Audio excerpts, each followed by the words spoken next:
Next जो organelles है वो है आपकी राइबोसोम्स। और राइबोसोम्स को हम इंजन ऑफ सेल के नाम से जानते हैं। ठीक है, इंजन ऑफ सेल्स के नाम से जानते हैं।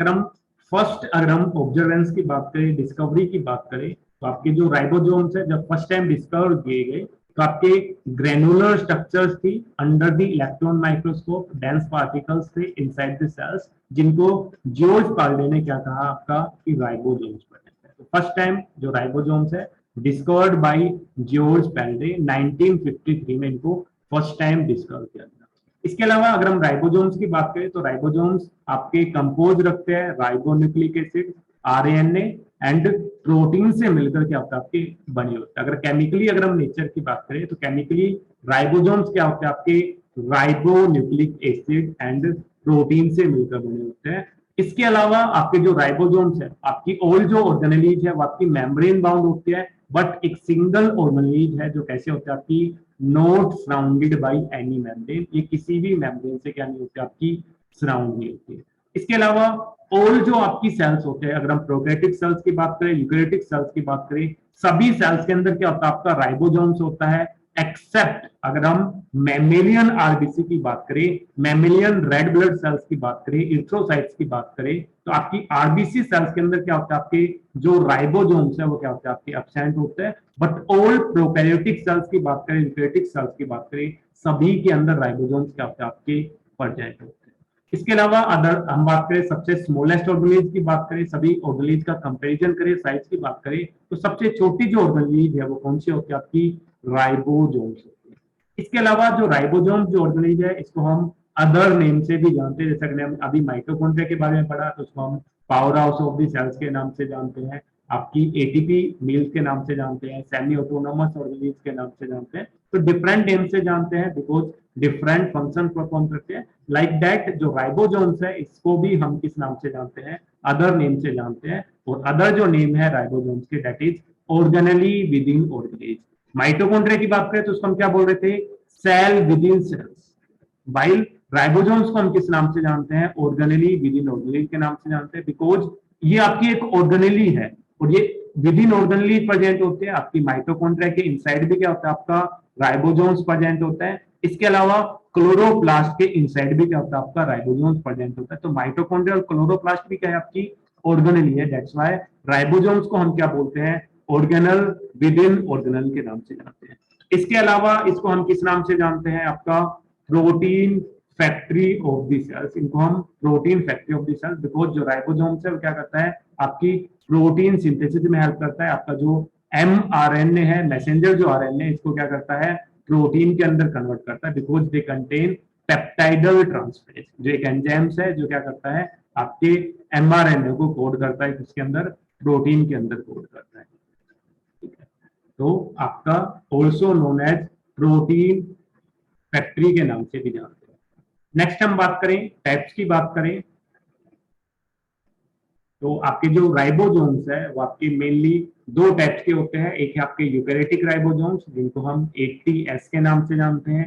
सेकंड है प्रोकैरियोटिक राइबोसोम्स जो आपको 70S के नाम से जानते हैं। इसके अलावा जो 70S राइबोसोम्स है it also present in mitochondria and chloroplast of the eukaryotes. आपके यूकैरियोटिक जो सेल्स है, प्रोकैरियोटिक जो ऑर्गेनेल आपकी क्लोरोप्लास्ट जो ऑर्गेनेल है और माइटोकॉन्ड्रिया जो ऑर्गेनेल है, इनके इनसाइड भी क्या होता है आपका 70S राइबोसोम्स प्रेजेंट।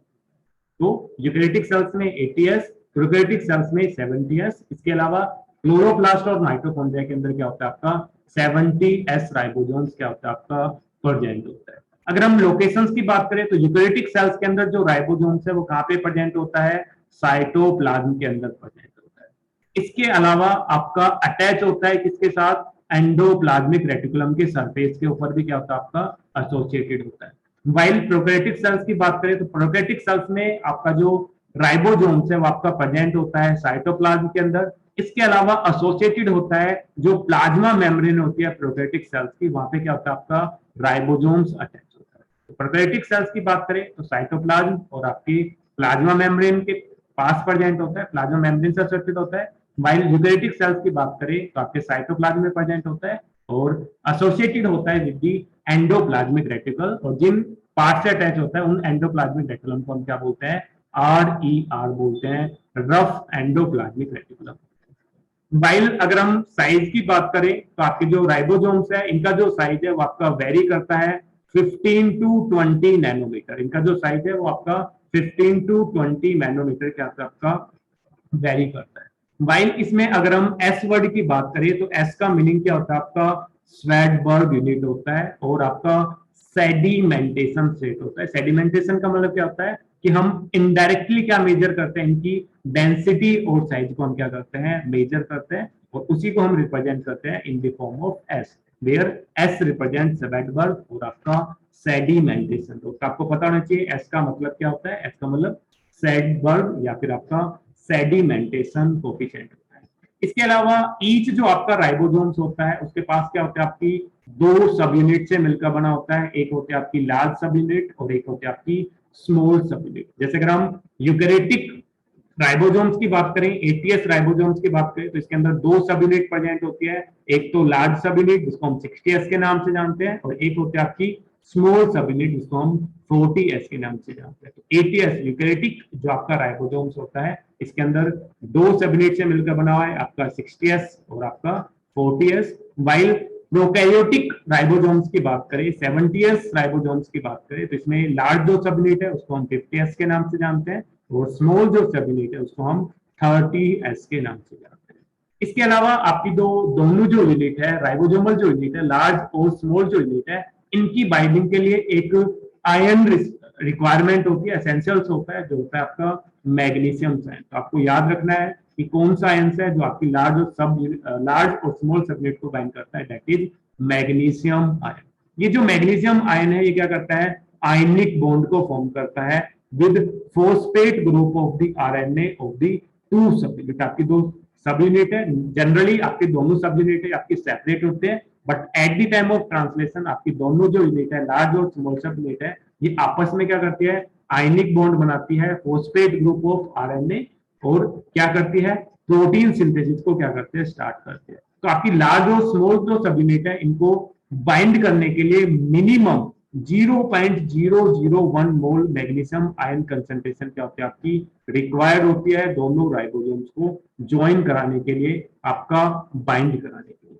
तो याद रखना है आपको मैग्नीशियम आयन की रिक्वायरमेंट होती है और जो मैग्नीशियम आयन है इसकी जो अमाउंट है वो कितनी होनी चाहिए, आपकी मिनिमम 0.001 मोल मैग्नीशियम आयन क्या होते हैं, आपकी कंसंट्रेशन होते हैं। और ये जो मैग्नीशियम आयन है ये क्या करते हैं, आयनिक बॉन्ड क्या करते हैं, आपके फॉर्म करते हैं आपके आरएनए और दोनों सब यूनिट के बीच में।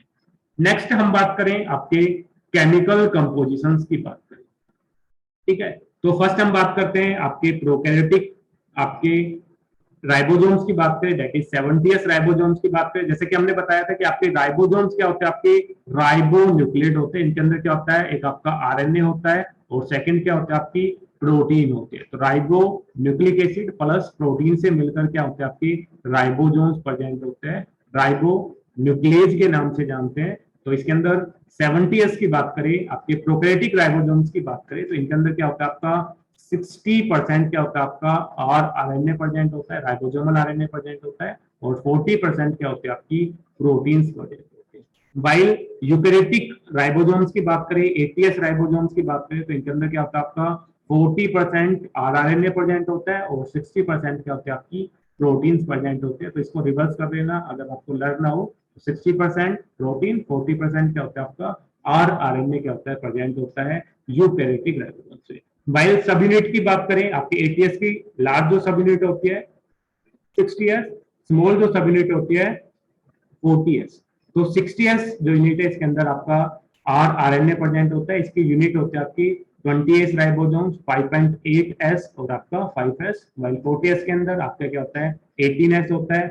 50s की बात करें तो इसके अंदर 23s और आपका 5s होता है और 30s की बात करें तो इसमें जो आरएनए होता है आपका क्या होता है, 16s होता है। और ये जो 16s राइबोसोमल जो आपका आरएनए है ये आपके जो फाइलोजेनी है उसको कंस्ट्रक्ट करने में हेल्प करता है, ठीक है। किसमें हेल्प करता है, फाइलोजेनी को कंस्ट्रक्ट करने में, कि इवोल्यूशन कितना हुआ है, कैसे इवोल्व हुआ है, उसको कंस्ट्रक्ट करने के लिए 16s आरएनए को यूज किया जाता है जो आपका पार्ट है 30s राइबोसोम्स का। नेक्स्ट हम बात करते हैं आपके at the time of protein synthesis. Protein synthesis की बात करें तो आपकी जो सेवरल 70s जो राइबोसोम्स है वो आपके अटैच हो जाते हैं एमआरएनए के साथ with the help of smaller तक। जैसे अगर हम बात करें ये आपका एमआरएनए है, इस एमआरएनए पे क्या होता है आपकी जो लार्ज जो सब यूनिट है और स्मॉल जो सब यूनिट है, दैट मींस लार्ज जो सब यूनिट है दैट इज 50s, स्मॉल जो सब यूनिट है दैट इज 30s, दोनों को कंबाइनली हम क्या बोलते हैं 70s। तो ये आपके जो राइबोसोम्स है ये आपके आरएनए पे क्या होते हैं मल्टीपल राइबोसोम्स अटैच हो जाते हैं, 70s राइबोसोम्स अटैच हो जाते हैं और इनको हम कंबाइनली क्या बोलते हैं पॉली राइबोसोम्स और क्या बोलते हैं आपके इर्गोसोम्स के नाम से जानते हैं। ठीक है, इसके अलावा नेक्स्ट आपको याद रखना है कि आपकी जो लार्ज जो सब यूनिट है 50s जो सब यूनिट है इसके पास क्या प्रेजेंट होता है आपके पेप्टाइड ट्रांसफरेज एंजाइम होता है जिसको हम 23S आरएनए के नाम से जानते हैं। और ये जो पेप्टाइडल ट्रांसफरेज एंजाइम्स है ये क्या करता है आपके फॉर्मेशन ऑफ पेप्टाइड बॉन्ड। जो पेप्टाइड बॉन्ड कहां पे प्रेजेंट होता है आपकी दो जो अमीनो एसिड्स हैं, आपकी दो अमीनो एसिड है इनके बीच में जो बॉन्ड होता है उसको हम क्या बोलते हैं पेप्टाइड बॉन्ड बोलते हैं। दो अमीनो एसिड के बीच में जो बॉन्ड होता है इसको पेप्टाइड बॉन्ड बोलते हैं। इसके अलावा दो ग्लूकोज मॉलिक्यूल्स की बात करें तो इनके बीच में जो आपका बॉन्ड होता है उसको हम क्या बोलते हैं ग्लाइकोसिडिक बॉन्ड बोलते हैं। तो आपकी जो दो अमीनो एसिड है क्योंकि प्रोटीन सिंथेसिस होगा तो उसकी मोनोमर क्या होता है आपकी अमीनो एसिड, तो दो अमीनो एसिड के बीच में जो पेप्टाइड बॉन्ड है वो कौन फॉर्म करता है पेप्टाइड ट्रांसफरेज एंजाइम। जो पेप्टाइड ट्रांसफरेज एंजाइम है ये 20S आरएनए होता है आपका 50S सब यूनिट का लार्ज सब यूनिट का।